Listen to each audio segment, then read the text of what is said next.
राधे राधे दोस्तों, नमस्कार। कैसे हैं आप सभी लोग? क्या हाल चाल हैं आप सभी साथियों के? और कैसी चल रही है आप लोगों की पढ़ाई लिखाई भाई? गुड मॉर्निंग, नमस्कार सभी को, राधे राधे। कैसे हैं आप सभी लोग भाई? मुस्कान सानी गुड मॉर्निंग, सोनू कुमार नमस्कार भाई, कुणाल नमस्कार, गुड मॉर्निंग। क्या हाल चाल है भाई आप सभी लोगों के? एक बार जल्दी से आप लोग मुझे बताएं। और क्या मेरी आवाज़ आप लोगों तक आ रही है? तो एक बार जल्दी से आप लोग मुझे बता देंगे भाई। रोहित यादव, प्रणाम भाई रोहित, कैसे हो? और सभी लोग सेशन को शेयर कर देंगे अपने सभी जितने भी आपके चैनल हो, टेलीग्राम, व्हाट्सएप, इंस्टाग्राम, जो भी चैनल है उन सभी पे एक बार आप सभी लोग सेशन को शेयर कर दीजिएगा। फिर करते हैं हम लोग यहाँ पे सेशन की शुरुआत, ठीक है? चलिए, और फिर करेंगे हम लोग यहाँ पे अपने सेशन की शुरुआत। और आज का सेशन बहुत ही लाजवाब जबरदस्त यहाँ पर होने वाला है भाई, ठीक है भाई? आज का सेशन बहुत ही शानदार जबरदस्त यहाँ पर होने वाला है। तो जल्दी से आ जाइए भाई। तौफीक अहमद गुड आफ्टरनून, अभिमन्यु सिंह राधे राधे भाई, ज्योति चौधरी गुड मॉर्निंग, खुशी शर्मा राधे राधे। तो सभी लोग जल्दी से फटाफट आ जाइए, सेशन को ज्वाइन कर लीजिए और सेशन को शेयर भी कर दीजिएगा अपने सभी दोस्तों के पास। तो मेरे प्यारे साथियों, आज हम लोग पढ़ेंगे यहाँ पे, याद रखिएगा आज जो हम लोग पढ़ने वाले हैं यहाँ पे वो क्या पढ़ेंगे भाई? तो आप लोग जानते हैं जीके जीएस। जीके जीएस का आज से हम लोग प्रैक्टिस सेट कौन सा करेंगे? प्रीवियस ईयर के क्वेश्चन देख रहे थे, आज भी प्रीवियस ईयर के क्वेश्चन देखेंगे। फॉर्म भरना आज से शुरू हो चुके हैं मद्य निषेध के। तो अगर आप लोगों ने फॉर्म नहीं भरा हो तो आप लोग फॉर्म भर लीजिएगा मद्य निषेध के, ठीक है? क्योंकि फॉर्म भरना आज से शुरू हो चुके हैं, ठीक भाई? आलोक नमस्कार भाई, धर्मपाल यादव गुड मॉर्निंग। चलिए, तो क्वेश्चन की तरफ चलेंगे। आज का पहला क्वेश्चन आपके सामने ये रहा भाई। आज का पहला क्वेश्चन कह रहा है 1897 में रामकृष्ण परमहंस के शिष्य स्वामी विवेकानंद ने रामकृष्ण मिशन को स्थापित किया था। सोलापुर में किया था, बेल्लूर में किया था, लातूर में किया था या फिर विजयपुर में किया था? तो क्वेश्चन आपके सामने कि 1897 में रामकृष्ण परमहंस के शिष्य स्वामी विवेकानंद ने, है ना, स्वामी विवेकानंद ने रामकृष्ण मिशन को स्थापित किया था। कहां पे किया था? तो अगर हम लोग बात करें यहाँ पे, तो ये कहां पे स्थापित किया था भाई? तो मेरे भाई याद रखिएगा, आपका बेल्लूर में किया था। कहां पे किया था? आपका ये बेल्लूर में स्थापित किया था 1897। आलोक सर आपके टक्कर में कोई नहीं, अरे भाई बस ईश्वर की कृपा है। खुशी Sharma Radhe Radhe, Khushi ji good morning, good morning. Ranjan Kumar Badshah good morning, Ranjan भाई गुड मॉर्निंग। क्या हालचाल है रंजन? सब कुछ बढ़िया भाई, ठीक है? इस चीज को आप लोग याद रखिएगा अच्छी तरीके से। मेरे प्यारे साथियों, अगर हम लोग बात करें यहाँ पे, तो जो आपका बेल्लूर है मेरे भाई, बात करेंगे यहाँ पे, तो बेल्लूर मठ की स्थापना कब की? बेल्लूर मठ की स्थापना, ये कई बार आपसे पूछता है ना, स्थापना बेल्लूर मठ की स्थापना कब हुई? तो याद रखिएगा मेरे प्यारे साथियों, 1899 पे हुई थी। कब हुई थी भाई? 1899 में बेल्लूर मठ की स्थापना हुई थी। और याद रखिएगा 1893 में खेतड़ी के राजा थे जिनका नाम था महाराजा अजीत सिंह।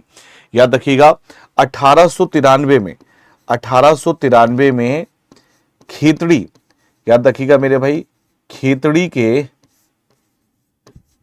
के महाराजा, याद रखिएगा खेतड़ी के महाराजा जिनका नाम था क्या? अजीत सिंह। जिनका नाम था मेरे भाई अजीत सिंह। खेतड़ी के महाराजा जिनका क्या नाम था? अजीत सिंह। अजीत सिंह के, याद रखिएगा अजीत सिंह खेतड़ी, याद रखिएगा, इसको याद रखो भाई कि 1893 में खेतड़ी के महाराजा अजीत सिंह, याद रखिएगा अजीत सिंह के अनुरोध के बाद, याद रखिएगा अनुरोध के बाद याद रखिएगा इनका जो नाम पड़ा था वो विवेकानंद पड़ा था, ठीक है? इनका पहले का नाम क्या था? तो आप लोग जानते हैं नरेंद्र नाथ दत्त था, तो इनका नाम क्या पड़ा भाई? विवेकानंद पड़ा, ठीक है?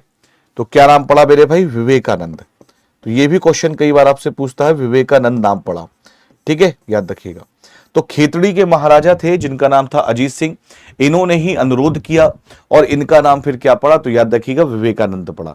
सर ड्राइवर में काम आएगा। रोहित यादव, भारत के जितने भी पेपर होते हैं ये सभी में काम आएंगे। ऑल इंडिया में वनडे एग्जाम जितने भी होते हैं सभी में काम आएंगे भाई। मैं जो पढ़ाता हूं किसी एक एग्जाम को टारगेट करके नहीं, मैं ऐसा कंटेंट आपको देता हूं कि आप किसी भी एग्जाम पे पहुंच जाओ, आपको बाहुबली सर की क्लास से क्वेश्चन मिलेंगे। Neha Yadav, today is my birthday. Oh Neha Yadav ji, happy birthday to you. आपको जन्मदिन की ढेर सारी शुभकामनाएं। राधा रानी आपके ऊपर अपना कृपा आशीर्वाद जरूर बरसाएं और आप खूब बढ़िया स्वस्थ रहें, खूब बढ़िया उन्नति करें, खूब बढ़िया जीवन जिए, है ना। चलिए, आज नेहा जी का बर्थडे, सभी लोग विश कर दीजिए भाई। रोहित यादव जी ने लिखा है, घोड़े की चाल पर तलवार की धार पर और बाहुबली सर की पढ़ाई पर कभी संदेह नहीं करते पद्मावती। अरे वाह अरे वाह भाई, क्या बात है रोहित भाई, इतना प्यार बरस रहा है रोहित भाई की तरफ से, बहुत बढ़िया भाई। ठीक है, याद रखिएगा मेरे प्यारे साथियों, एक चीज और याद रखिएगा कि 1984 में भारत सरकार, जो पॉइंट लिख रहा हूं ये आपको पीडीएफ में मिल जाएंगे, ठीक है। 1984 में भारत सरकार ने 12 जनवरी को राष्ट्रीय युवा दिवस मनाने की घोषणा की। याद रखिएगा, मनाने की क्या की भाई, मनाने की घोषणा की।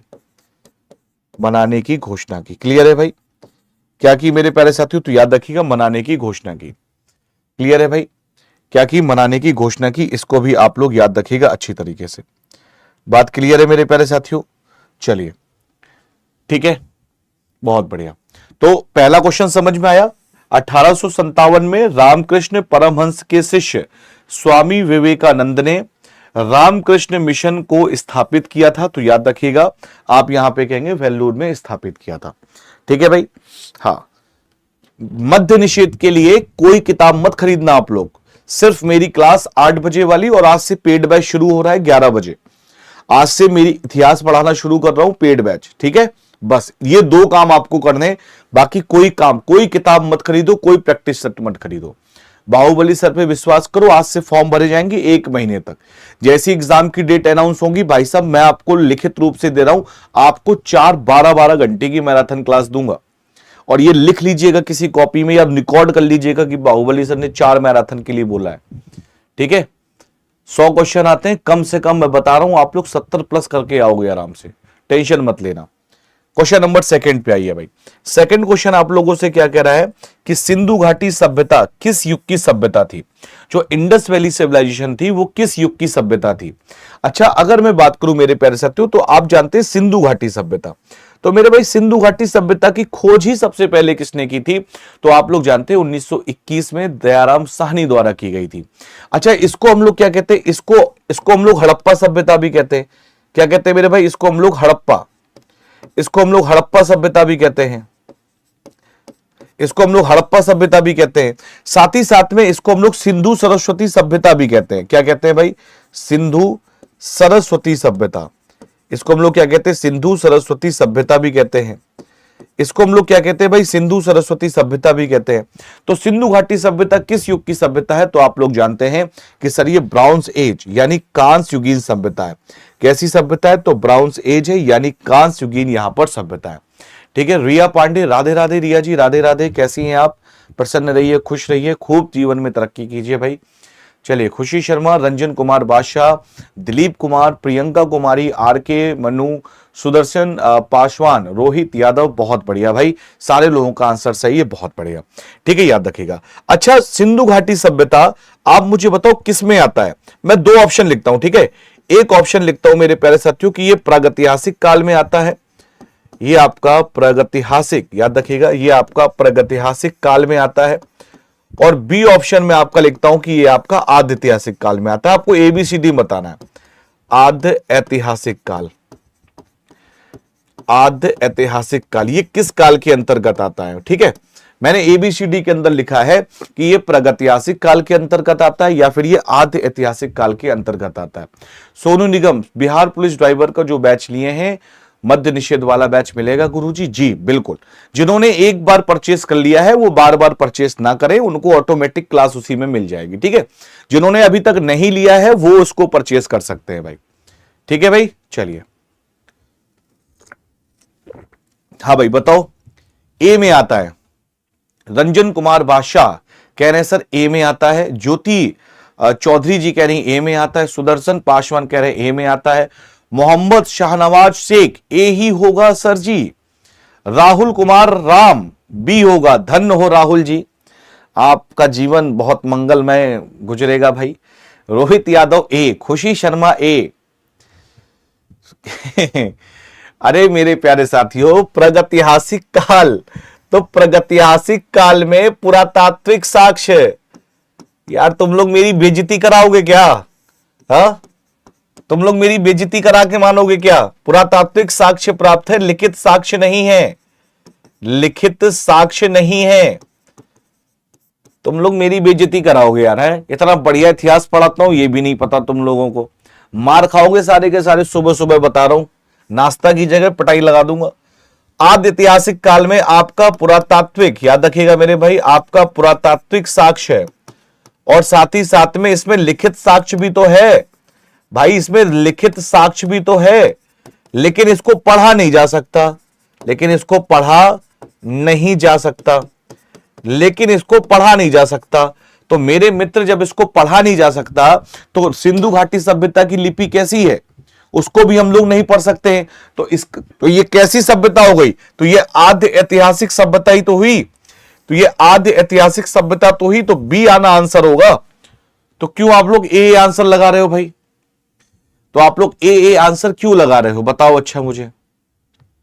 अन्नपूर्णा कुमारी जी राधे राधे, राधे राधे, प्रसन्न रहिए, खुश रहिए, खूब जीवन में तरक्की कीजिए, ईश्वर आपका हमेशा भला करे। तो क्यों भाई आंसर लगा रहे थे ए? बताओ, बेइज्जती कराओगे तुम लोग मेरी, है? अब ध्यान रखना अच्छी तरीके से कि सिंधु घाटी सभ्यता किस युग की सभ्यता है? कांस्युगीन। और ये किस में आती है? तो आद्य ऐतिहासिक युग में आती है, यानी प्रोटो हिस्टोरिक पीरियड में आती है। भाई तुम लोग क्या करते हो? किस में आती है भाई? प्रोटो हिस्टोरिक पीरियड में आती है, प्रोटो हिस्टोरिक पीरियड में, ठीक है, प्रोटो हिस्टोरिक पीरियड में आती, इसको याद रखिएगा। ठीक है भाई, बात समझ में आ गई? चलिए, हाँ याद रखो, कोई बात नहीं, गलती हो जाती है, कोई समस्या नहीं है, लेकिन आगे गलती ना हो। आदिल शकील, गुड मॉर्निंग आदिल भाई। चलिए अगले क्वेश्चन पे आइए भाई। क्वेश्चन नंबर अगला आपके सामने आ गया, क्वेश्चन नंबर तीसरा। क्या कह रहा है कि अकबर की शासन सभा यानी सिंहासन थी इलाहाबाद में, लखनऊ में, दिल्ली में और आगरा में।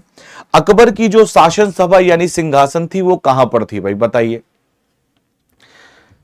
रोहित यादव कह रहे हैं पार्टी कब दे रही हो सिस्टर जी बर्थडे का? हमें भी पार्टी चाहिए भाई। इस बार हम भी पार्टी करेंगे आपके साथ। चलिए, तो नेहा दीदी की बर्थडे पार्टी में कौन कौन शामिल होगा भाई? मेहरगढ़ बलूचिस्तान में है। हाँ भाई, तो मेहरगढ़ कहां? यहां मेहरगढ़ था क्या? दिल्ली, दिल्ली। मुगल वंश कह रहे हैं आगरा। अन्नपूर्णा कुमारी जी कह रही हैं दिल्ली। राजन कुमार बादशाह कह रहे हैं डी। विपिन कुमार भी कह रहे हैं डी। तो मोस्टली जो बच्चे हैं वो डी की तरफ जा रहे हैं और सी की तरफ जा रहे हैं। मतलब मैं ये मान के चलूं कि इलाहाबाद और लखनऊ से कोई संबंध नहीं था इसका। तो अकबर की शासन सभा यानी सिंहासन कहां पर थी? तो मेरे प्यारे साथियों याद रखिएगा आगरा में थी। कहां पे थी? तो आगरा में थी। इस चीज को याद रखिएगा, आगरा में थी। अरे भाई आगरा में तो थी भाई, आगरा में ही थी, इस चीज को याद रखिएगा। साथ ही साथ में अकबर के बारे में आप ये याद रखिएगा कि एक तो इसने 1556 में क्या लड़ा? सेकेंड बैटल ऑफ पानीपत, यानी पानीपत का दूसरा युद्ध लड़ा। पानीपत का दूसरा युद्ध लड़ा भाई, पानीपत का इसने दूसरा युद्ध लड़ा। कब लड़ा? तो 1556 में लड़ा। और किसके किसके बीच में हुआ था पानीपत का दूसरा युद्ध? तो आप कहेंगे सर ये युद्ध हुआ था अकबर और हेमू के बीच में हुआ था। हेमू ही अंतिम विक्रमादित्य की उपाधि पाने वाला व्यक्ति बना। ठीक है, तो इस युद्ध में अकबर जीता था और हेमू क्या हो गया था भाई साहब? हेमू पराजित हो गया था। अकबर जीता था और हेमू क्या हो गया था? हेमू पराजित हो गया था। अमित सिंह गुड मॉर्निंग भाई, नमस्कार अमित। ठीक है, याद रखिएगा। दूसरा मेरे भाई याद रखिएगा 1576। अब आप कहेंगे गुरुजी इस समय क्या हुआ था? तो हल्दी घाटी का युद्ध भाई, हल्दी घाटी का युद्ध, हल्दी घाटी का युद्ध हुआ था भाई। ये मेन चीज याद रखो, हल्दी घाटी का युद्ध हुआ था। क्या हुआ था भाई? याद रखिएगा, हल्दी घाटी का युद्ध हुआ था। अरे हुआ था कि नहीं हुआ था? बहुत बढ़िया। साथ ही साथ में अकबर से एक चीज और याद रखिएगा, क्या कि सर इसने जजिया टैक्स को कब बंद किया, इसने जजिया टैक्स को कब समाप्त किया, तो 1564 में समाप्त किया। इसने जजिया टैक्स को कब समाप्त किया था, तो 1564 में समाप्त किया। ठीक है, याद रखिएगा। और तीर्थ यात्रा कर, तो मेरे प्यारे साथियों याद रखिएगा, जो तीर्थ यात्रा कर है इसको 1563 में इसने समाप्त किया, 1563 में। अकबर की डेथ कब हो गई थी, तो अकबर की डेथ हो गई थी भाई याद रखिएगा 1605 में। अकबर की मृत्यु, तो मेरे प्यारे साथियों अकबर की मृत्यु कब हुई थी, तो 1605 में। और इस समय ईस्ट इंडिया कंपनी की स्थापना हो चुकी थी, ईस्ट इंडिया कंपनी की स्थापना हो चुकी थी। बात क्लियर है, बहुत बढ़िया मेरे भाई। अगले क्वेश्चन पे आ जाइए, क्वेश्चन नंबर 4। पीडीएफ आपको मिलेगी, रोज पीडीएफ मिल रही है ना सभी को, ईमानदारी से बताना, बेईमानी मत करना, सुबह सुबह का टाइम है, झूठ मत बोलना, सभी को पीडीएफ मिल रही है। सारे लोग पीडीएफ को सेव करके रखना, ठीक है। रोज रिवीजन करना, 5 मिनट से ज्यादा समय नहीं लगता रिवीजन करने में। मैं कह रहा हूं कोई किताब मत खरीदो, सिर्फ मेरी 8 बजे वाली यूट्यूब क्लास और एक पेड बैच, ठीक है, जिसकी प्राइस है 329 रुपए 3 महीने का। क्लियर है, बाहुबली कूपन कोड लगा के बस, इसके अलावा कोई किताब नहीं। मैं गारंटी लेता हूं कि सिलेक्शन आपका करा के रहूंगा, और जो टारगेट पीडीएफ दे रहा हूं उसको पढ़ते रहो भाई, बस इतना काम कर लो, ठीक है। चलो, तो क्या आंसर हो जाएगा भाई। अब यहां पे कह रहा है कि गविष्टि क्या थी, तो मेरे भाई गायों की खोज थी, या फिर गायों पर लगने वाला कर था, चारागाह कर था, या फिर आपका गौशाला था। गविष्टि क्या थी, अब यहां पे शब्द पूछा गया भाई कि गविष्टि क्या थी, तो याद रखिएगा यहां पे क्वेश्चन पूछा है गविष्टि क्या थी, तो आप कहेंगे सर गायों की खोज। गविष्टि का मतलब क्या होता है, सर्च ऑफ काउ। गविष्टि का मतलब क्या होता है, सर्च ऑफ काउ, गायों की खोज होती है, ठीक है। ये थोड़ा सा नया क्वेश्चन था, ठीक है, ये थोड़ा सा क्या था, नया क्वेश्चन था। तो गविष्टि क्या होती है, गविष्टि होती है गायों की खोज होती है भाई, ठीक है। क्या होती है, गायों की खोज होती है, जिसे हम लोग क्या कहते हैं, गविष्टि कहते हैं। क्वेश्चन नंबर 5 पर आइए, क्या कह रहा है, कौन गुप्त शासक नहीं था, मेरे भाई रामगुप्त, समुद्रगुप्त, चंद्रगुप्त द्वितीय और देवगुप्त, इनमें से कौन सा गुप्त शासक नहीं था। मुगल वंश, सर मैं आपका क्लास लखनऊ से देख रहा हूं, अरे वाह मुगल भाई, ये तो आपने बहुत अच्छी न्यूज दी। तो मुगल वंश कब आ रहे हो हमसे मिलने के लिए भाई, तो बताइए भाई कब आ रहे हैं आप हमसे मुलाकात करने के लिए, बताइए। रामगुप्त, तुम लोग मेरी ना सच में बेइज्जती करा के मानोगे, मैं सही बता रहा हूं। इतना बढ़िया तुमको इतिहास पढ़ाया, याद ही नहीं करते हो। सारे के सारे इतिहास से ही शुरू कर रहा हूं आज, मॉडर्न हिस्ट्री 11 बजे, सारे के सारे एडमिशन लो, उस बैच में आओ। रामगुप्त बता रहे हो, अभी तमाचा खा जाओगे सुबह सुबह गाल में, चाय की जगह तमाचा खाओगे। अरे मूर्खों, तुम लोग क्या करते हो भाई साहब, इसीलिए कहता हूं रटन विद्या मत पढ़ो। श्रीगुप्त, भाई श्रीगुप्त कौन था, संस्थापक था। घटोत्कच, भाई घटोत्कच आया, घटोत्कच के बाद कौन आया, तो आप कहेंगे सर चंद्रगुप्त प्रथम आया, चंद्रगुप्त प्रथम आया। चंद्रगुप्त प्रथम के बाद कौन आया, तो मेरे भाई आप कहेंगे समुद्रगुप्त आया, समुद्रगुप्त आया। समुद्रगुप्त के बाद कौन आया, तो मेरे भाई याद रखिएगा रामगुप्त आया। रामगुप्त के बाद कौन आया, तो चंद्रगुप्त द्वितीय आया, चंद्रगुप्त द्वितीय आया। चंद्रगुप्त द्वितीय के बाद कौन आया, तो मेरे भाई आप कहेंगे कुमारगुप्त आया। कुमारगुप्त के बाद कौन आया, तो आप कहेंगे सर स्कंदगुप्त आया है। और अंतिम शासक कौन था इसका, और अंतिम शासक, और इसका अंतिम शासक कौन था, तो याद रखिएगा विष्णुगुप्त था। कौन था, तो याद रखिएगा विष्णुगुप्त अंतिम शासक था। तो क्यों यार गलती करते हो, अंतिम शासक कौन था, विष्णुगुप्त था, तो देवगुप्त ना आंसर होगा। तो सर देवगुप्त आपका ये गुप्त शासक नहीं था, कम से कम इतना तो याद रखा करो, है। चलो, और सेशन को शेयर करो सारे के सारे लोग, जिन लोगों ने नहीं किया हो, फटाफट जल्दी से सेशन को शेयर करो, ठीक है।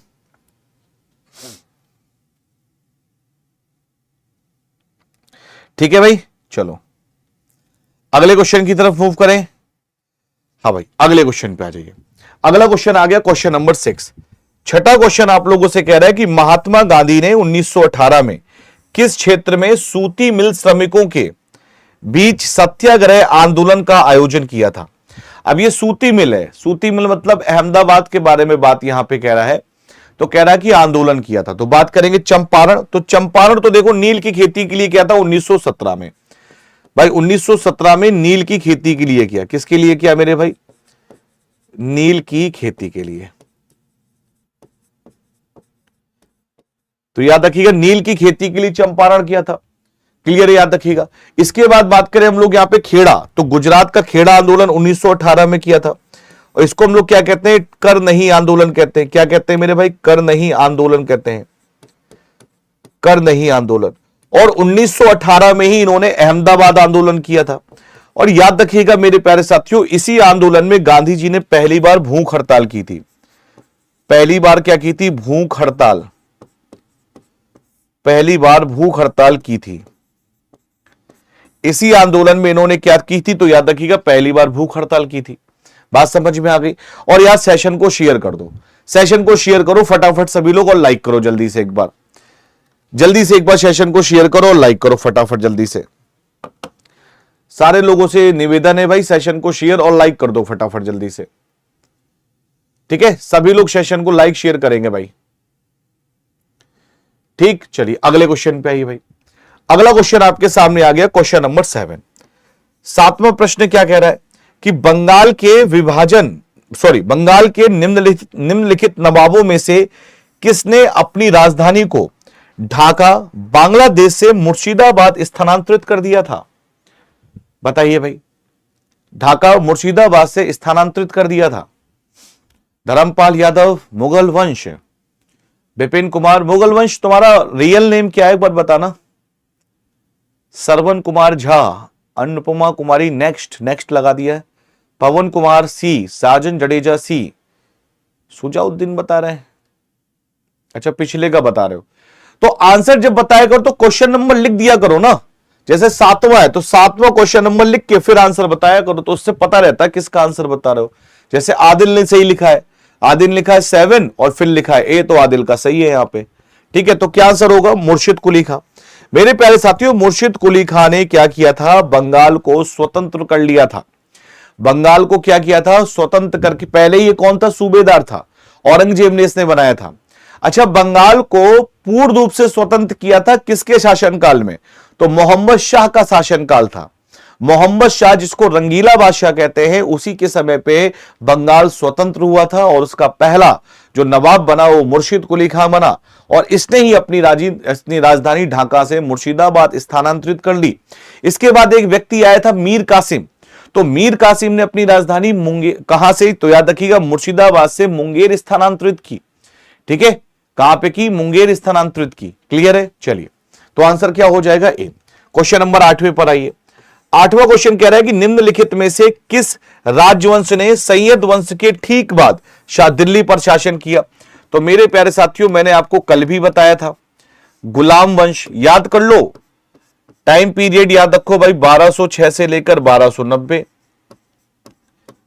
ठीक है, खिलजी वंश भाई, कौन सा वंश आपका? तो मेरे भाई खिलजी वंश।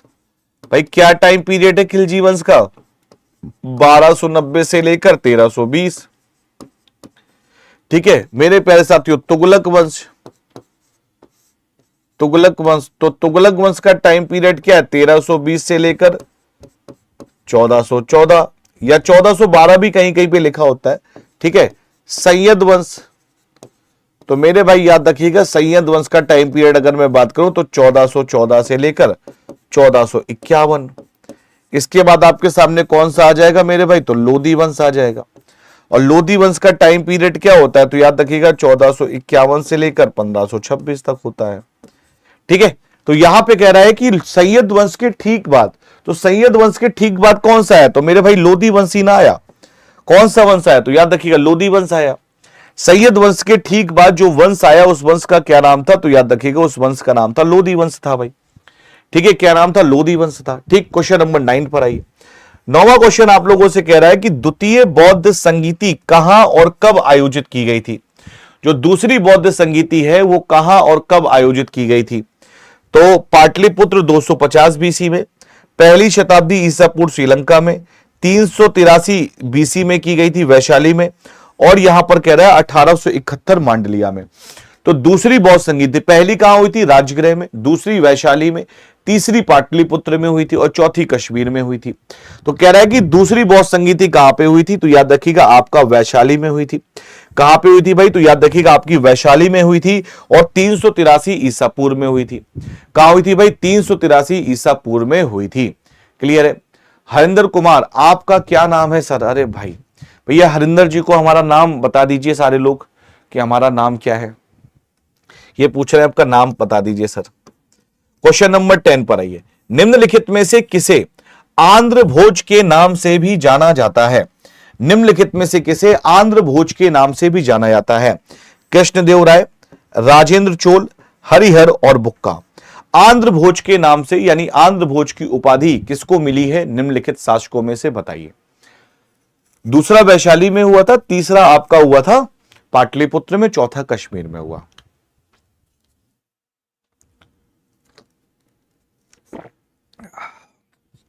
भाई एक मध्य प्रदेश की घटना सामने आई है। एक कफ सिरप पीने से कई मासूम बच्चों की डेथ हो गई है, कफ सिरप से। और उसको अभी मैंने खबर पढ़ी नहीं पूरी, अभी पढ़ूंगा उसको मैं।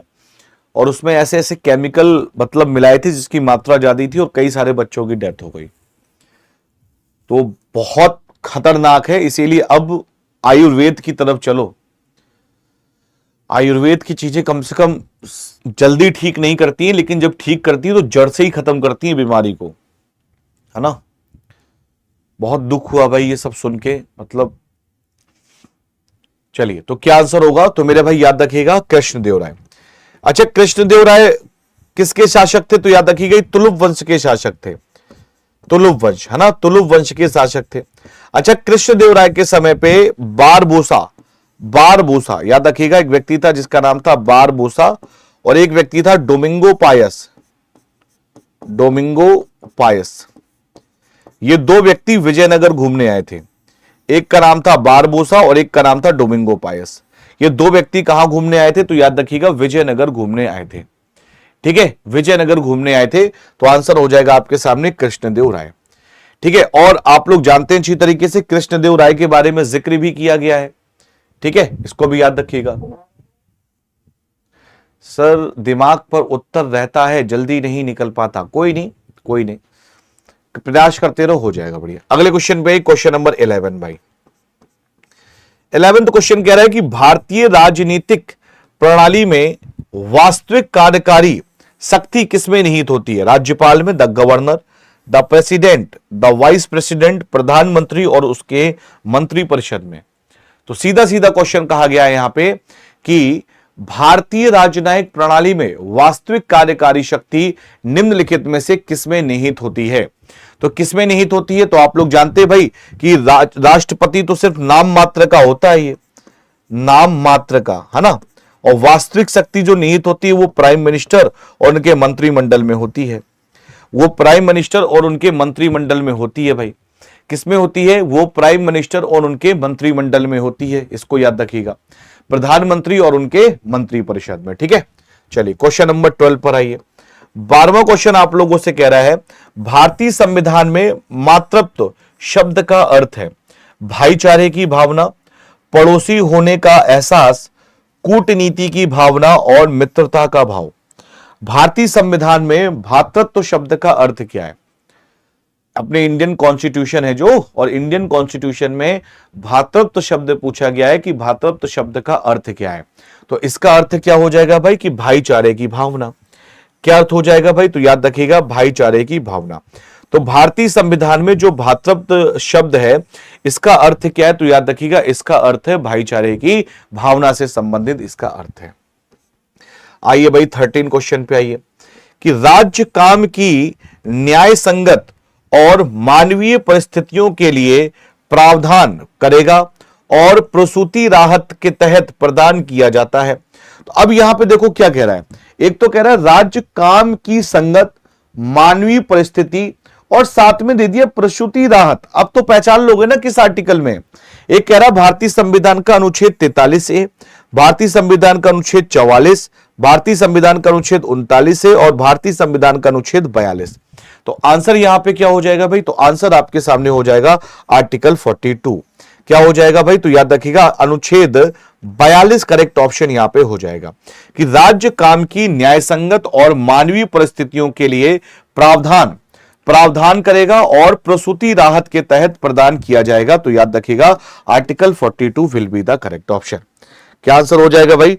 Article 42 will be the correct option आपके सामने हो जाएगा। क्लियर है मेरे भाई?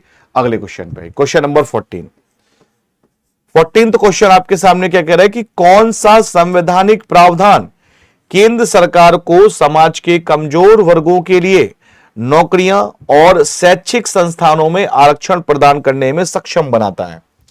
कौन सा, याद रखिएगा प्रश्न आपके सामने है क्या कि कौन सा संवैधानिक प्रावधान केंद्र सरकार को समाज के कमजोर वर्गों के लिए नौकरियां और शैक्षिक संस्थानों में आरक्षण प्रदान करने के लिए सक्षम बनाता है?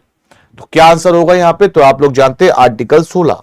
भाई आर्टिकल 16 ही तो बात कर रहा है यहां पे। भाई आर्टिकल क्या कह रहा है? 16 लोक नियोजन में अवसर की समानता कह रहा है। राम प्रवेश कुमार सर क्वेश्चन नंबर डाल दीजिए प्लीज। तो मेरे भाई ये क्या लिखा हुआ है मैंने? ये क्या मैंने कोई लव लेटर लिखा हुआ है क्या? ये नंबर ही तो लिखा हुआ है भाई साहब। अभिनव कुमार, मेरा बिहार पुलिस का रिजल्ट हो गया है गुरुजी आपकी कृपा से। वाह अभिनव भाई, वाह वाह, बहुत बढ़िया भाई। चलिए तो जल्दी से आप वर्दी पहनिए और वर्दी पहन के बिहार राज्य की सेवा कीजिए, है ना। बहुत खुशी हुई अभिनव भाई, बहुत खुशी, वेरी गुड। चलिए तो क्या आंसर होगा? Article 16 will be the correct option आपके सामने यहां पर हो जाएगा। क्वेश्चन नंबर 15 पर आइए। भारत के संविधान का अनुच्छेद 123 निम्नलिखित में से किसे अध्यादेश अधिनियमित करने की शक्ति देता है? वाइस प्रेसिडेंट उपराष्ट्रपति, प्राइम मिनिस्टर प्रधानमंत्री, प्रेसिडेंट राष्ट्रपति और स्पीकर ऑफ द लोकसभा यानी लोकसभा का अध्यक्ष। सॉरी सर नहीं देखे, सॉरी से काम नहीं चलेगा भाई। राम प्रवेश, आपको क्लास में मौजूद सभी बच्चों को जलेबी और समोसे खिलाने पड़ेंगे हैं, तब आपको माफ किया जाएगा। ये सॉरी की सजा है। आपको जलेबी और समोसे का इंतजाम करना पड़ेगा सुबह सुबह, और सभी को समोसे और जलेबी खिलाओ। चलो बताओ कि भारत के संविधान का अनुच्छेद 123 निम्नलिखित में से किस अध्यादेश अधिनियमित करने की शक्ति देता है? और क्या बात है भाई, सेशन को शेयर करो सभी लोग। राष्ट्रपति, वेरी गुड, बहुत बढ़िया भाई। क्या आंसर हो जाएगा? तो करेक्ट ऑप्शन यहां पे हो जाएगा प्रेसिडेंट। सर राष्ट्रपति राइट ऑप्शन हो जाएगा, क्योंकि अनुच्छेद 123 के तहत अध्यादेश अधिनियमित करने की जो शक्ति जारी करता है वो आपका प्रेसिडेंट है। वो आपका कौन है? वो आपका राष्ट्रपति है। कौन है भाई? आपका राष्ट्रपति। क्लियर है? अगले में ये क्वेश्चन नंबर 16। भाई 16वां क्वेश्चन आप लोगों से क्या कह रहा है कि प्रारूप समिति का अध्यक्ष कौन था जिसे संविधान का प्रारूप तैयार करने का कार्य सौंपा गया था? प्रारूप समिति का अध्यक्ष कौन था जिसे संविधान का प्रारूप तैयार करने के लिए सौंपा गया था? बताइए क्या आंसर यहां पे हो जाएगा? तो मेरे प्यारे साथियों याद रखिएगा, एन गोपाला स्वामी हो जाएगा, अल्लादी कृष्ण स्वामी अय्यर हो जाएगा, डॉक्टर बी आर अंबेडकर, या फिर आपका सेजियो मोला सादुल्ला। तो याद रखिएगा भाई कि प्रारूप समिति का अध्यक्ष कौन था जिसे संविधान का प्रारूप तैयार करने का कार्य सौंपा गया था? तो उसका नाम था डॉक्टर भीमराव अंबेडकर। क्या नाम था मेरे भाई? तो याद रखिएगा doctor Bhimrao Ambedkar will be the correct option. क्या आंसर हो जाएगा भाई? Doctor B R Ambedkar will be the correct option यहां पर हो जाएगा। ठीक है, क्वेश्चन नंबर 17 पर आइए। 17 क्वेश्चन आपके सामने कह रहा है कि भारतीय संविधान का कौन सा अनुच्छेद मंत्री परिषद की नियुक्ति और अयोग्यता का वर्णन करता है? आर्टिकल 17, आर्टिकल 72, आर्टिकल 74 और आर्टिकल 75। निम्नलिखित में से कौन सा भारतीय संविधान अनुच्छेद में मंत्रिपरिषद की नियुक्ति और अयोग्यता का वर्णन करता है। मंत्रिपरिषद की नियुक्ति और योग्यता का वर्णन करता है। मद्य निषेध में हाइट कितना ले रहा है सर? अभी नोटिफिकेशन करवाया तो था मैंने, नोटिफिकेशन पढ़ ले। लोहा कुमार, इसका नाम कैसा? लोहा। किससे लोहा लिया हुआ भाई तुमने किससे लोहा लिया हुआ ये बताओ। अच्छा नाम रखा, लोहा कुमार है, बढ़िया है। हाइट अभी बता दूंगा लोहा जी, नोटिफिकेशन में तो सारी चीजें है ना। चलिए, तो भारतीय संविधान का कौन सा अनुच्छेद मंत्रिपरिषद की नियुक्ति और अयोग्यता का वर्णन करता है? तो याद रखिएगा आर्टिकल 75। भाई अनुच्छेद जो 75 है, आर्टिकल 75 है, ये क्या करता है? तो मेरे भाई ये भारतीय संविधान की अनुच्छेद में मंत्रिपरिषद की नियुक्ति और अयोग्यता का क्या करता है? वर्णन करता है। तो आर्टिकल 75 है, आर्टिकल 75 ही क्या करता है? इसके बारे में वर्णन करता है। ठीक है, क्वेश्चन नंबर 18 पर आइए भाई। 18वां क्वेश्चन क्या कह रहा है कि निम्नलिखित में से कौन सा अनुच्छेद भारतीय संविधान में सर्वोच्च न्यायालय की स्थापना और गठन के बारे में है? मतलब कौन सा आर्टिकल है जो सर्वोच्च न्यायालय का गठन है और सर्वोच्च न्यायालय के गठन और उनकी नियुक्ति के बारे में बताता है। Mister Prajapati, good morning Prajapati भाई। अमन आर्या, गुड मॉर्निंग अमन, राधे राधे, कैसे हो आप भाई अमन भाई? अभिनव जी क्या हालचाल? बहुत बढ़िया। अभिनव कुमार का देखो पुलिस में सिलेक्शन हुआ है, अब ये मेहनत करेंगे भाई। राम प्रवेश सर, आप बेस्ट पढ़ाते हैं सर, टीचर ध्यान दो आप जैसे teacher sir. Thank you so much भाई, बहुत बहुत धन्यवाद सर। जीके जीएस ऊपर से पार हो रहा है। रोहित भाई नहीं पार होगा ऊपर से, जैसा बोल रहा हूं वैसा काम तो करो, कम से कम मेरी बातों को तो फॉलो करो। ठीक है, क्या आंसर हो जाएगा? तो आप सभी लोग जानते हैं आर्टिकल 124। भाई अनुच्छेद 124 राइट ऑप्शन यहां पे हो जाएगा कि भारतीय संविधान में सर्वोच्च न्यायालय की स्थापना और गठन के बारे में, तो आर्टिकल 124 है।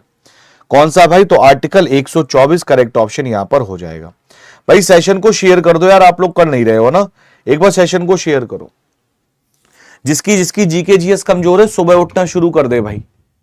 हाँ, अनुच्छेद समझ में नहीं आते हैं, सुदर्शन पासवान आने लगेंगे। अभी पॉलिटी का पहले कंप्लीट कर लो, सॉरी ज्योग्राफी का टारगेट कंप्लीट करो, फिर पॉलिटी का अनुच्छेद ही करवाऊंगा। क्वेश्चन नंबर 19 पर आइए। तो भाई 19वां क्वेश्चन कह रहा है कि कौन सा अनुच्छेद पंचायत सदस्यों की अयोग्यता से संबंधित है? अब देखो यहां पे पंचायत सदस्यों की अयोग्यता के बारे में पूछा गया है। कह रहा है कि कौन सा अनुच्छेद पंचायत सदस्यों की अयोग्यता से संबंधित है? तो आर्टिकल 243 का एफ। पहला काम तो आप ये करो कि भाई जो पीडीएफ मैं आपको पढ़ा रहा हूं, इस पीडीएफ को आप पढ़ो। पहला काम, इस पीडीएफ का आप रिवीजन करो, जो मैं कह रहा हूं उसको फॉलो करो, बाकी आप भूल जाओ। ठीक है, दूसरा काम आप क्या करो भाई साहब, पेड बैच को ज्वाइन करो। ठीक है, बहुत ज्यादा रकम नहीं है कि भाई साहब 599 रुपए 699 रुपए की खेत बेच के खरीदना पड़ रहा है ना, हीरे जवाहरात गहने गिरवी रखने पड़ रहे हैं, इतना कुछ नहीं किया जाएगा। मात्र 329 का है, 3 महीने का है, क्योंकि पेड बैच में मैं आपको इतिहास पढ़ा रहा हूं उसमें। ठीक है, और आज से शुरू हो रहा है मद्य निषेध का, आज से मद्य निषेध का बैच शुरू हो रहा है, तो सारे लोग इस बैच में भी आ जाना भाई। आज 11 बजे मैं क्लास लूंगा आपकी, 11 AM पे। ठीक है, 11 बजे मैं क्लास लूंगा मद्य निषेध की, फिर देखो आपका कैसे मजबूत होता है।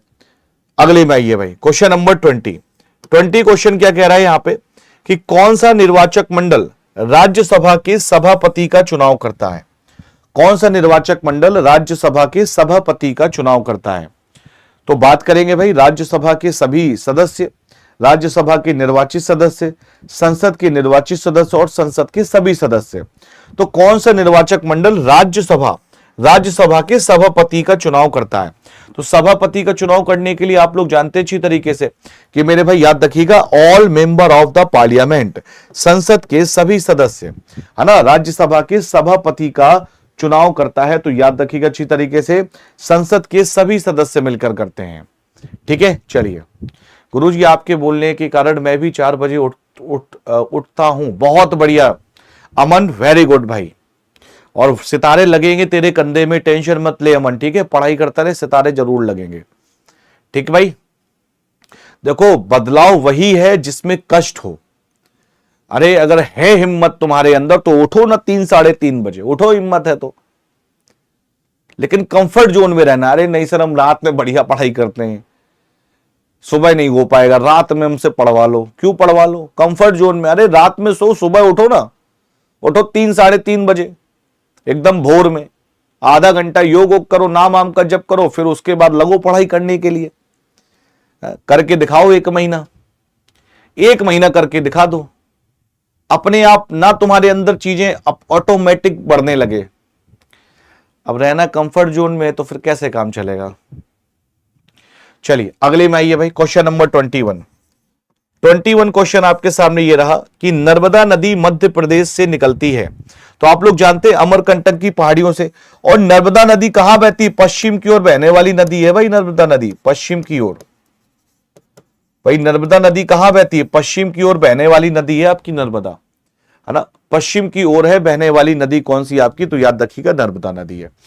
ठीक है, चलिए यार सेशन को शेयर नहीं कर रहे आप लोग, एक बार सेशन को फटाफट सेशन को शेयर कर दो भाई, सेशन को एक बार फटाफट सेशन को शेयर कर दो, है ना। एक तो सारे लोग क्लास में आते नहीं हो भाई, सुबह सुबह मोटिवेशन दिया करो, क्लास में तो आया करो। क्यों भाई? सारे लोग सुबह सुबह क्लास में आया करो फटाफट जल्दी से। चलिए अगले क्वेश्चन की तरफ मूव करें, क्वेश्चन नंबर 22। क्वेश्चन नंबर 22 आप लोगों से कह रहा है कि भारत की विशालतम पवन ऊर्जा फार्म पेटी स्थित है गुजरात में, तमिलनाडु में, महाराष्ट्र में और कर्नाटक में। भारत की विशालतम पवन ऊर्जा फार्म पेटी कहां पर स्थित है? तो याद रखिएगा आपकी तमिलनाडु में स्थित है। ठीक है, भारत की विशालतम पवन ऊर्जा फार्म पेटी ये कहां पर स्थित है? तो मेरे भाई याद रखिएगा ये आपकी तमिलनाडु में स्थित है। ठीक, क्वेश्चन नंबर 23 पर आइए। किस प्रकार के वन में नरम काष्ठ वाले वृक्ष जैसे चीड़, देवदार आदि उगते पैदा होते हैं? तो याद रखिएगा आप कहेंगे यहां पे शंकुधारी वन में। ठीक है, किस प्रकार के वन में आपके नरम काष्ठ वाले, ठीक है, नरम काष्ठ वाले वृक्ष जैसे चीड़ हो गया, देवदार हो गया आदि उगते पैदा होते हैं? तो याद रखिएगा शंकुधारी वन में। ठीक है, शंकुधारी वन में यहां पर होते हैं, इसको आप लोग याद रखिएगा। क्वेश्चन नंबर 24 पर आइए भाई, क्या कह रहा है? भारत और श्रीलंका किसके द्वारा विभाजित किया गया है? तो भारत और श्रीलंका को जो विभाजित किया गया है तो वो किया गया है किसके द्वारा? जिब्राल्टर जलडमरू मध्य द्वारा, बेरिंग जलडमरू मध्य द्वारा, हॉर्मुज जलडमरू मध्य द्वारा और पाक जलडमरू मध्य द्वारा।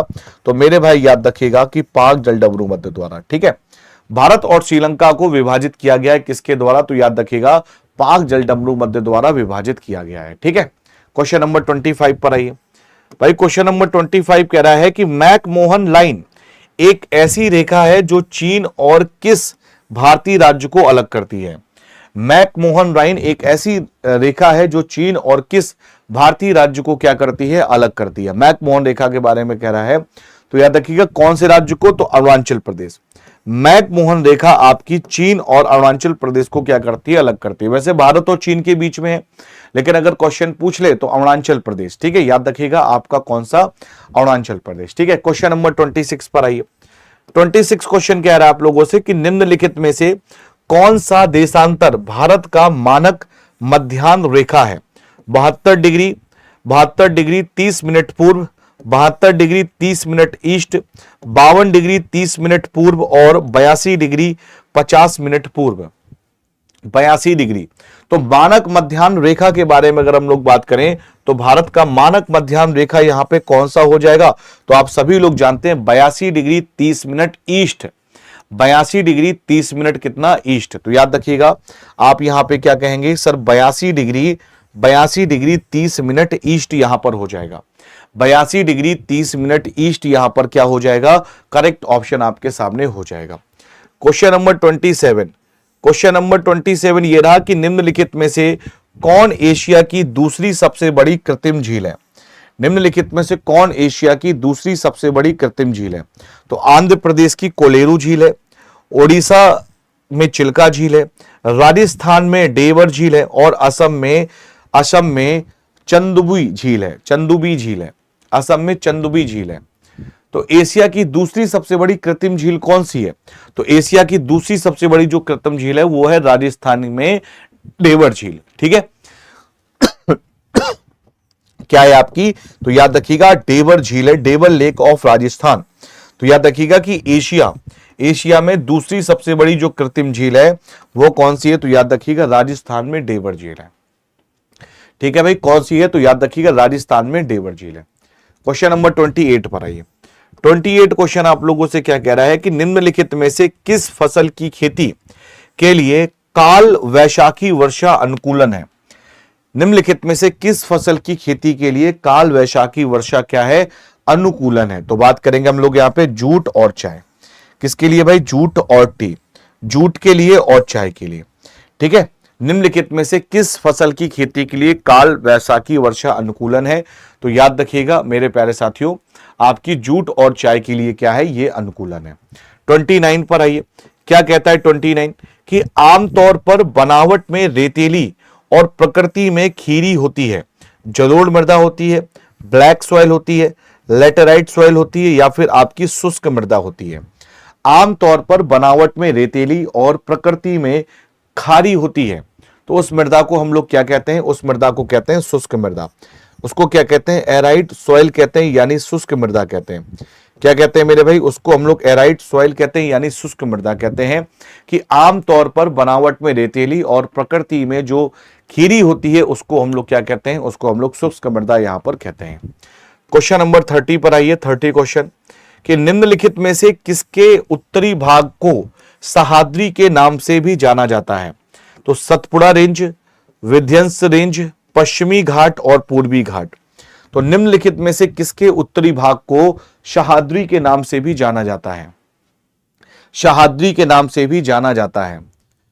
तो सह्याद्री के नाम से आप किसको जानते हैं भाई, तो आप सभी लोगों को पता है कि सर सह्याद्री के नाम से हम जानते हैं किसको, तो याद रखिएगा वेस्टर्न घाट यानी पश्चिमी घाट को। किसको जानते हैं मेरे भाई, तो मेरे प्यारे साथियों वेस्टर्न घाट यानी पश्चिमी घाट को हम सह्याद्री के नाम से जानते हैं। ठीक है, पश्चिमी घाट को हम सह्याद्री के नाम से जानते हैं। क्वेश्चन नंबर 31 पर आइए। 1974 में राजनीतिक बिहार आंदोलन का नेतृत्व किसने किया था। जयप्रकाश नारायण, सहजानंद सरस्वती, बैकुंठ शुक्ला और राजेंद्र प्रसाद। 1974 में राजनीतिक बिहार का आंदोलन किसने किया था, तो करने वाले व्यक्ति का नाम क्या था, जयप्रकाश नारायण। क्या नाम था, जयप्रकाश नारायण। मेरे भाई फायरमैन की भी वैकेंसी आ रही है, अग्निशमक की भी वैकेंसी आने वाली, लगभग 2000-2500 पद है उसमें। ठीक है, हाँ, और जीके जीएस सभी में मोस्ट इंपॉर्टेंट रोल अदा करेगा। तो फालतू की चीजों में ना पढ़ के सुबह 8 बजे और 10 बजे वाली क्लास दोनों ही अटेंड करो। ठीक है, दोनों ही क्लास अटेंड करनी है। क्वेश्चन नंबर 32 पर आइए भाई। 32वां क्वेश्चन कह रहा है कि निम्नलिखित में से किस नदी की लंबाई बिहार राज्य में दूसरी सबसे बड़ी है। किस नदी की लंबाई बिहार राज्य में दूसरी सबसे बड़ी है, तो याद रखिएगा आप कहेंगे बागमती। क्लियर है, निम्नलिखित में से किस नदी की लंबाई बिहार राज्य में क्या है, दूसरी सबसे बड़ी है, तो उसका आंसर क्या हो जाएगा, बागमती हो जाएगा। 33 पर आइए। प्रायद्वीप के बरसाती क्षेत्रों और उत्तर प्रदेश एवं बिहार के मैदानी इलाकों में कौन से वन पाए जाते हैं, तो भाई बिल्कुल सही, बिल्कुल सटीक है, उष्णकटिबंधीय पर्णपाती वन। इसे रट लो भाई, ये ऑप्शन सहित आपको एग्जाम में मिलेगा, उष्णकटिबंधीय पर्णपाती वन। याद रखिएगा आप कहेंगे यहां पे उष्णकटिबंधीय पर्णपाती वन राइट ऑप्शन यहां पर हो जाएगा। क्या आंसर हो जाएगा भाई, तो उष्णकटिबंधीय पर्णपाती one will be the correct option यहां पर हो जाएगा। ठीक है, इसको याद रखिएगा। 34 पे आइए भाई। 34वां क्वेश्चन कह रहा है यहां पे कि बिहार में नमक सत्याग्रह सबसे पहले कहां शुरू हुआ। तो नमक सत्याग्रह तो याद रखिएगा ये आपका चंपारण में और सारण में शुरू हुआ। तो याद रखिएगा मेरे भाई, तो बिहार में नमक सत्याग्रह सबसे पहले कहां शुरू किया, तो याद रखिएगा चंपारण में शुरू किया। ठीक है, चलिए मेरे भाई यहां पे एक लिखा गया है, थोड़ा सा टाइपिंग मिस्टेक है, 1974 नहीं होगा, ये 1934 की बात है भाई, कि 1934 में राजनीतिक बिहार आंदोलन का नेतृत्व किसने किया था, जयप्रकाश नारायण ने। ठीक है, चलिए इसके बाद आगे बात करेंगे हम लोग यहां पे क्वेश्चन नंबर 35। क्वेश्चन नंबर 35 बताइए भाई, कह रहा है कि निम्नलिखित में से कौन सा जलप्रपात झरना बिहार में है। कौन सा जलप्रपात झरना बिहार में है, यह क्वेश्चन आपसे पूछा गया है। और प्लीज सेशन को शेयर कर देना भाई, जिन लोगों ने नहीं किया है सभी लोगों से निवेदन है कि सेशन को शेयर कर दीजिए। निम्नलिखित में से कौन सा झरना बिहार में है।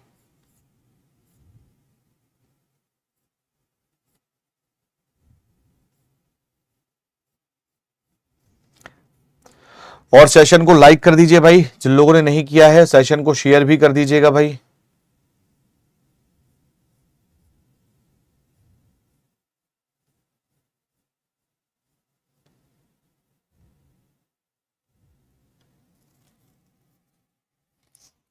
ठीक है, चलिए तो आंसर क्या हो जाएगा, आंसर आपके सामने हो जाएगा उपरोक्त सभी, सारे ही हैं।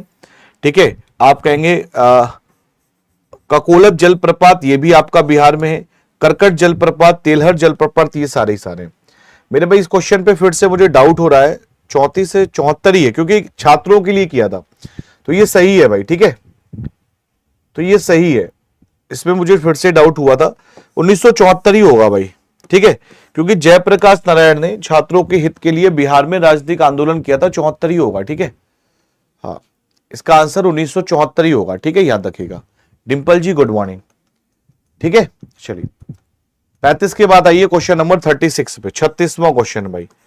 और क्वेश्चन नंबर 36 का आप लोगों से क्या कह रहा है, एक पारिस्थितिकी तंत्र में ऊर्जा का प्रभाव होता है, एक पारिस्थितिकी तंत्र में ऊर्जा का प्रभाव होता है। फाइटर प्रणाम भाई, प्रणाम फाइटर, खुश रहिए भाई। होता है, क्या होता है भाई, तो याद रखिएगा एक दशीय। क्या होता है मेरे भाई, एक दशीय।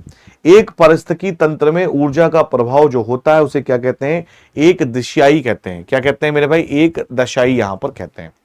क्वेश्चन नंबर 37 पर आइए, क्या कह रहा है भाई कि भारतीय प्रतिभूति और विनियमन बोर्ड की निगरानी और विनियमन के लिए कार्य करता है केवल विदेशी मुद्रा, निजी क्षेत्र में उद्योग, सार्वजनिक स्वास्थ्य क्षेत्र और भारतीय पूंजी संचालन बाजार। भारतीय पूंजी संचालन बाजार, तो आप लोग जानते हैं मेरे भाई कि आपका इंडियन कैपिटल मार्केट ऑपरेशंस है ना, भारतीय पूंजी बाजार संचालन यहां पर करता है। ठीक है, भारतीय पूंजी और बाजार संचालन यहां पर करता है, इसको याद रखिएगा।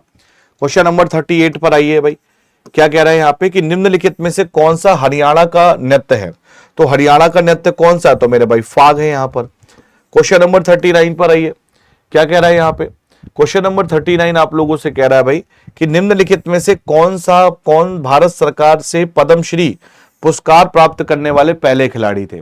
तो पद्मश्री पुरस्कार प्राप्त करने वाले पहले खिलाड़ी का नाम था बलवीर सिंह दोसांझ। क्या नाम था, बलवीर सिंह दोसांझ नाम था इनका। ठीक है, और क्वेश्चन नंबर 40 40वें प्रश्न पर आइए, मंदिर वास्तुकला के संदर्भ में मंदिर का सबसे महत्वपूर्ण हिस्सा क्या होता है, तो वो होता है गर्भगृह। क्या होता है आपका, गर्भगृह।